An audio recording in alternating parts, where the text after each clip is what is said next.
കഴിഞ്ഞ കുറച്ച് ദിവസമായിട്ട് എനിക്ക് എൻ്റെ എയർടെൽ നമ്പറിൽ കസ്റ്റമർ കെയറിൽ നിന്നും ഒരു മെസ്സേജ് വരുന്നുണ്ട്.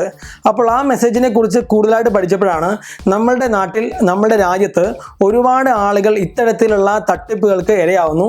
തുടർന്ന് അവരുടെ ബാങ്ക് അക്കൗണ്ടിൽ നിന്നും ഭീമമായിട്ടുള്ള തുക നഷ്ടപ്പെടുന്നു എന്ന് എനിക്ക് മനസ്സിലാക്കാൻ സാധിച്ചത്. ആ മെസ്സേജ് എന്താണെന്ന് ഞാൻ വായിക്കാം. ഒരു പക്ഷേ നിങ്ങൾക്കും ഇത്തരത്തിലുള്ള ഒരു മെസ്സേജ് വന്നിരിക്കാം. ഈ മെസ്സേജിൽ പറയുന്നത് എങ്ങനെയാണ്: അലേർട്ട്, ആധാർ വെരിഫിക്കേഷൻ്റെ പേരിൽ സിം സ്വാപ്പ് ചെയ്യാൻ താങ്കളെ പ്രേരിപ്പിക്കുന്ന വ്യാജ കോളുകൾ സൂക്ഷിക്കുക.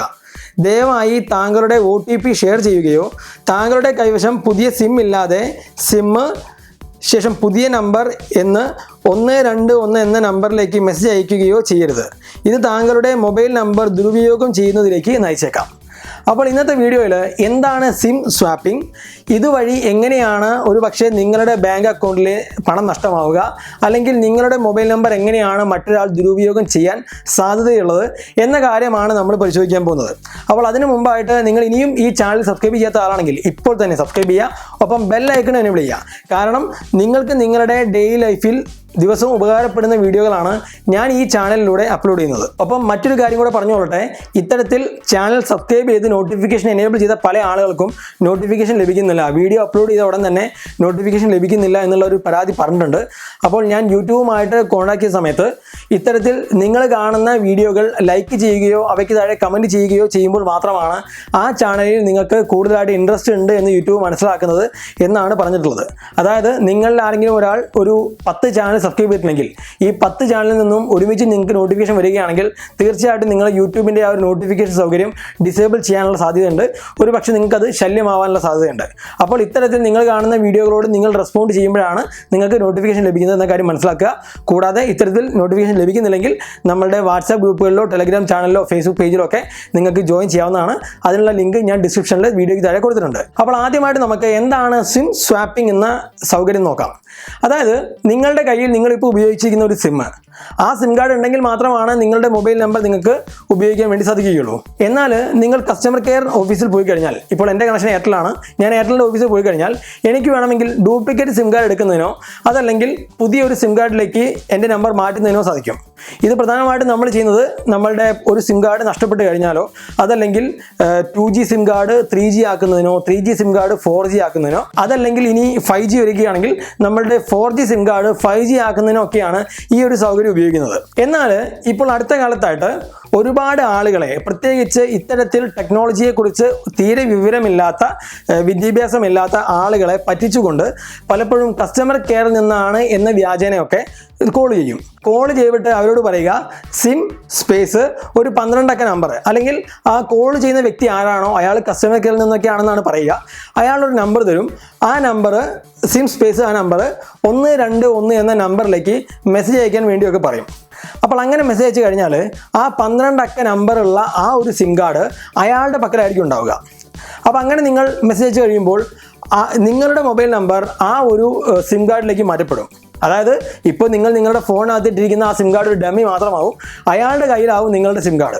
ശേഷം അയാൾക്ക് ആ സിം കാർഡ് ഉപയോഗിച്ചുകൊണ്ട് നിങ്ങളുടെ ആധാർ നമ്പർ എടുക്കുന്നതിനോ അതല്ലെങ്കിൽ നിങ്ങളുടെ ബാങ്ക് അക്കൗണ്ടിലെ OTPകളൊക്കെ ആ നമ്പറിലേക്കാണ് വരുന്നതെങ്കിൽ അത്തരത്തിൽ പർച്ചേസ് ചെയ്യുന്നതിനൊക്കെ സാധിക്കും. അപ്പോൾ ഇതാണ് സിം സ്വാപ്പിങ്ങിൻ്റെ ഒരു ദോഷമായിട്ടുള്ള വശം.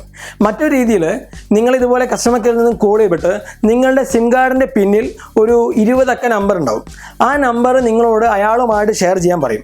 സ്വാഭാവികമായിട്ടും നിങ്ങൾ ആ ഒരു സിം കാർഡ് അടിച്ച് നോക്കിയാലേ ആ നമ്പർ കിട്ടുകയുള്ളൂ. ഒരു പക്ഷേ നിങ്ങളോട് ആദ്യം ഫോൺ ചെയ്തിട്ട് ഇങ്ങനെ കസ്റ്റമർ കെയറിൽ നിന്നാണ് ചില വെരിഫിക്കേഷൻ്റെ ഭാഗമായിട്ട് നിങ്ങളുടെ ഫോണിൻ്റെ മുകളിലുള്ള സിം നമ്പർ, നിങ്ങളുടെ സിം കാർഡിൻ്റെ മുകളിലുള്ള സിം നമ്പർ എത്രയാണ് എന്ന് കൺഫേം ചെയ്യണം. അതുകൊണ്ട് നിങ്ങളതൊരു പേപ്പറിൽ എഴുതി വയ്ക്കും. ഞങ്ങൾ വീണ്ടും കോൾ ചെയ്യുമ്പോൾ ആ നമ്പർ ആവശ്യമുണ്ടെന്നൊക്കെ പറഞ്ഞു കഴിഞ്ഞാൽ ഇപ്പോൾ നമ്മളെപ്പോലെയുള്ള യങ്സ്റ്റേഴ്സ് ആയിട്ടുള്ള ആളുകളൊക്കെ ആണെങ്കിൽ ഒരു പക്ഷേ അതിലൊരു സംശയം ഉന്നയിച്ചേക്കാം. എന്നാൽ കുറച്ച് പ്രായമായിട്ടുള്ള ആളുകളൊക്കെ ആണെങ്കിൽ ഇത് പറയുന്നത് ശരിയായിരിക്കാം ഒരു പക്ഷേ എന്ന് കരുതിയിട്ട് ആ നമ്പറുകൾ കൊടുക്കുകയാണെങ്കിൽ ആ രീതിയിലും ഒരു പക്ഷേ നിങ്ങളുടെ സിം കാർഡുകൾ സ്വാപ്പ് ചെയ്യപ്പെടാനുള്ള സാധ്യതയുണ്ട്. ഈ ഒരു അവസരത്തിലൊക്കെ നിങ്ങളുടെ ഫോണിലേക്ക് ഒരു നോട്ടിഫിക്കേഷൻ പോലെ ഒരു SMS അതല്ലെങ്കിൽ ഒരു പോപ്പപ്പ് മെസ്സേജ് ഒക്കെ വരും. എന്നിട്ട് നിങ്ങളോട് കൺഫേം ചെയ്യുന്നതിനായിട്ട് ഒന്നും ടൈപ്പ് ചെയ്യാനോ SM ടൈപ്പ് ചെയ്യാനൊക്കെ പറയും. അതല്ലെങ്കിൽ നിങ്ങളോട് OK ബട്ടൺ പ്രസ് ചെയ്യാനോ അങ്ങനെ ഏതെങ്കിലും രീതിയിലൊക്കെ നിങ്ങളോട് കൺഫേം ചെയ്യാൻ വേണ്ടി പറയും. അങ്ങനെ നിങ്ങൾ കൺഫേം ചെയ്യുമ്പോൾ ഒന്ന് മനസ്സിലാക്കുക, എയർടെൽ കമ്പനി അല്ലെങ്കിൽ നിങ്ങളുടെ മൊബൈൽ കമ്പനി വിചാരിക്കുന്നത് നിങ്ങൾ സ്വമേധയാ ആ ഒരു സിം സ്വാപ്പിങ്ങിന് വേണ്ടിയിട്ട് തയ്യാറെടുക്കും എടുക്കുന്നു എന്നാണ്, അല്ലെങ്കിൽ നിങ്ങൾ സ്വയം ട്രൈ ചെയ്യുന്നു എന്നാണ്. അവർക്ക് മനസ്സിലാവില്ല നിങ്ങൾ മറ്റൊരാൾ മുഖേനയാണ് ഇത് ചെയ്യുന്നത്, നിങ്ങൾ അറിയാതെയാണ് ഇത്തരം കാര്യങ്ങളെല്ലാം സംഭവിക്കുന്നത് എന്ന് നിങ്ങളുടെ മൊബൈൽ കമ്പനിക്ക് മനസ്സിലാവില്ല. അപ്പോൾ ഈ ഒരു രീതിയിൽ നിങ്ങളുടെ സിം കാർഡ് സ്വാപ്പ് ചെയ്യപ്പെട്ട് കഴിഞ്ഞാൽ അയാൾക്ക്, ആർക്കാണോ ഈ സിം കാർഡ് ലഭിക്കുന്നത്, ആരാണോ ഇത് ചെയ്യുന്നത്, അയാൾക്ക് നിങ്ങളുടെ OTP ലഭിച്ചുകൊണ്ട് നിങ്ങളുടെ ബാങ്ക് അക്കൗണ്ടിലെ പണമൊക്കെ മോഷ്ടിക്കുന്നതിനായിട്ട് സാധിക്കും. അങ്ങനെ അബദ്ധവശാൽ നിങ്ങൾ യെസ് എന്നോ 1 എന്നോ ഒക്കെ മെസ്സേജ് അയച്ചിട്ട് ആ ഒരു ഓക്കെ ബട്ടൺ പ്രസ് ചെയ്ത് കഴിഞ്ഞാൽ ഉടൻ തന്നെ നിങ്ങളുടെ ഫോണിലെ നെറ്റ്വർക്ക് പോകുന്നതാണ്. ഒരു പക്ഷേ നിങ്ങളോട് ഇത്തരത്തിൽ കോൾ ചെയ്ത ആൾ അടുത്ത 2 മണിക്കൂർ നേരത്തേക്ക് നിങ്ങളുടെ സിം കാർഡ് ഒന്ന് ഓഫ് ചെയ്ത് വെക്കൂ, നിങ്ങളുടെ ഫോണൊന്ന് ഓഫ് ചെയ്ത് വെക്കൂ എന്നൊക്കെ പറയുകയാണെങ്കിൽ തീർച്ചയായിട്ടും അങ്ങനെ ചെയ്യരുത്. കാരണം നിങ്ങളുടെ ഫോണിൻ്റെ റേഞ്ച് ഉടൻ കട്ടാവും, നിങ്ങളുടെ സിം കാർഡ് കട്ടായി എന്നുള്ളതാണ് അതിനർത്ഥം. ഈ ഒരു സമയത്ത് നിങ്ങളുടെ നമ്പർ അയാളുടെ ഫോണിൽ യൂസ് ചെയ്യുന്നുണ്ടാവും. ഈ ഒരു യൂസ് ചെയ്യുന്ന അവസരത്തിലായിരിക്കും നിങ്ങളോട് ഫോൺ ഓഫ് ചെയ്ത് വെക്കാൻ വേണ്ടി പറഞ്ഞിട്ടുണ്ടായിരുന്നത്. അപ്പോൾ നിങ്ങൾ ഫോൺ ഓഫ് ചെയ്ത് വെക്കുമ്പോൾ നിങ്ങൾക്ക് അറിയില്ല നിങ്ങളുടെ സിം കാർഡ് വർക്ക് ചെയ്യുന്നുണ്ടോ ഇല്ലയോ എന്ന്. എന്നാൽ അയാളെ ഇത്തരത്തിൽ OTP റിസീവ് ചെയ്തുകൊണ്ട് നിങ്ങളുടെ പണം മോഷ്ടിക്കുകയായിരിക്കാം. ഈ ഒരു അവസരത്തിൽ മിക്കവാറും ആളുകളുടെ മനസ്സിലുണ്ടാകുന്ന ചോദ്യമായിരിക്കാം, ഇത്തരത്തിൽ ഫോൺ നമ്പർ മാത്രം കിട്ടിക്കഴിഞ്ഞാൽ എങ്ങനെയാണ് അവർക്ക് നമ്മളുടെ ബാങ്ക് അക്കൗണ്ടിൻ്റെ ഡീറ്റെയിൽസ് ഒക്കെ അറിയാൻ വേണ്ടി സാധിക്കുകയെന്ന്. അങ്ങനെ വെറുതെ ആരും വന്നിട്ട് എല്ലാവരുടെയും ആ സിം കാർഡ് ഒന്ന് ഹൈജാക്ക് ചെയ്യാൻ വേണ്ടിയിട്ട് അല്ലെങ്കിൽ സ്വാപ്പ് ചെയ്യാൻ വേണ്ടി ശ്രമിക്കില്ല. അവർ നേരത്തെ തന്നെ നിങ്ങളുടെ ബാങ്ക് അക്കൗണ്ടിലെ ഡീറ്റെയിൽസ്, മേ ബി നിങ്ങളുടെ ATM കാർഡിൻ്റെയോ ക്രെഡിറ്റ് കാർഡിൻ്റെയോ ഒക്കെ നമ്പർ, അതിൻ്റെ പിന്നിലുള്ള CVV നമ്പർ തുടങ്ങിയ കാര്യങ്ങളൊക്കെ യൂസ് ചെയ്ത ശേഷമായിരിക്കാം ഒരു പക്ഷേ നിങ്ങളുടെ സിം കാർഡ് സ്വാപ്പ് ചെയ്യാൻ വേണ്ടി ശ്രമിക്കുന്നത്. സോ ആരെങ്കിലും നിങ്ങളെ ഫോണിൽ വിളിച്ചിട്ട് നിങ്ങളുടെ ആധാർ നമ്പർ ചോദിക്കുകയോ അതല്ലെങ്കിൽ നിങ്ങളുടെ ഫോണിൻ്റെ സിം കാർഡിന് ഇത്തരത്തിലുള്ള നമ്പറുകൾ ചോദിക്കുകയോ നിങ്ങളുടെ പേഴ്സണൽ ആയിട്ടുള്ള മെസ്സേജുകൾ ചോദിക്കുകയോ ഒക്കെ ആണെങ്കിൽ നിങ്ങൾ അവർക്ക് അതൊന്നും ഷെയർ ചെയ്ത് കൊടുക്കരുത്.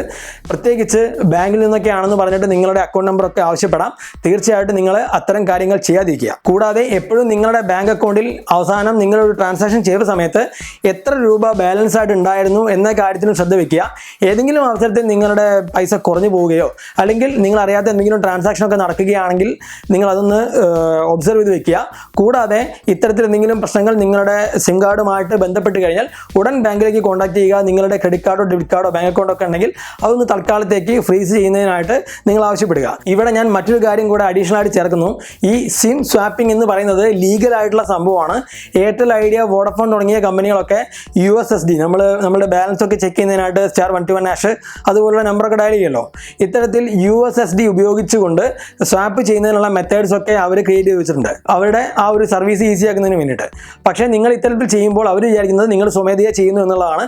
അതുകൊണ്ട് സിം സ്വാപ്പിംഗ് വഴി നിങ്ങളുടെ OTP ഒക്കെ ആരെങ്കിലും കവർന്നെടുത്തിട്ട് നിങ്ങളുടെ പണം നഷ്ടമായി കഴിഞ്ഞാൽ ഒരു പക്ഷേ നിങ്ങൾക്ക് ആ പണം തിരിച്ചു കിട്ടിയേക്കില്ല. നമ്മൾ ഇന്ത്യയിൽ ഇത്തരത്തിലുള്ള കുറ്റകൃത്യങ്ങളുടെ ആകെ കണക്കെടുത്ത് നോക്കുമ്പോൾ സീനിയർ സിറ്റിസൺസ് ആണ്, പ്രായമുള്ള ആളുകളാണ് ഇത്തരത്തിലുള്ള ചതിയിൽ പെടുന്നത്. സോ ഈ വീഡിയോ പരമാവധി ആളുകളിലേക്ക് ഷെയർ ചെയ്ത് കൊടുക്കുക. കാരണം എല്ലാവർക്കും ഇത്തരത്തിലുള്ള ഒരു ടെക്നിക്കൽ നോളജ് ഉണ്ടാവില്ല. നമുക്ക് കസ്റ്റമർ കെയറിൽ നിന്നാണ്, ബാങ്കിൽ നിന്നാണ് എന്നൊക്കെ പറഞ്ഞുകൊണ്ട് ഒരു കോൾ വരികയാണെങ്കിൽ മിക്കവാറും ആളുകൾ അത് ശരിക്കും ഉള്ള ഒരു കോളാണെന്ന് കരുതിയിട്ട് ഇൻഫർമേഷൻസ് ഒക്കെ പാസ് ചെയ്യാനുള്ള ചാൻസ് ഉണ്ട്. ഈ ഒരു അവസരത്തിൽ നിങ്ങൾക്ക് സിം സ്വാപ്പിങ്ങുമായി ബന്ധപ്പെട്ട് കസ്റ്റമർ കെയറിൻ്റെ ഭാഗത്ത് നിന്ന് മെസ്സേജുകൾ വരികയോ അതല്ലെങ്കിൽ നിങ്ങൾക്ക് അറിയാത്ത രീതിയിലുള്ള ഏതെങ്കിലും കോളുകളൊക്കെ വന്നിട്ടുണ്ടെങ്കിൽ അതൊന്ന് ഈ വീഡിയോയുടെ കമൻറ്റ് ചെയ്യുക. ഈ വീഡിയോ ഉപകാരപ്രദമാണെന്ന് തോന്നിയാൽ നിങ്ങൾ ലൈക്ക് ചെയ്യുക, മറ്റു കൂട്ടുകാരിലേക്ക് ഷെയർ ചെയ്ത് കൊടുക്കുക. നിങ്ങൾ ഇനിയും ഈ ചാനൽ സബ്സ്ക്രൈബ് ചെയ്യാത്ത ആളാണെങ്കിൽ ഉടൻ സബ്സ്ക്രൈബ് ചെയ്യുക, ഒപ്പം ബെൽ ഐക്കൺ എനേബിൾ ചെയ്ത് വയ്ക്കുക. കൂടാതെ ഈ വീഡിയോ നിങ്ങളുടെ കൂട്ടുകാരിലേക്ക് മാക്സിമം ഷെയർ ചെയ്ത് കൊടുക്കുക. നിങ്ങൾക്ക് ഈ വീഡിയോയെക്കുറിച്ച് മറ്റെന്തെങ്കിലും അഭിപ്രായങ്ങളോ സംശയങ്ങളോ ഉണ്ടെങ്കിൽ അതും കൂടി താഴെ കമൻറ്റ് ചെയ്യാവുന്നതാണ്. എനിക്ക് സമയം കിട്ടുന്നതിനനുസരിച്ച് ഞാൻ നിങ്ങൾക്ക് റിപ്ലൈ തരുന്നതാണ്. അപ്പോൾ നമുക്ക് അടുത്ത ഒരു ഉപകാരപ്രദമായ വീഡിയോയിൽ കാണാം. ബൈ.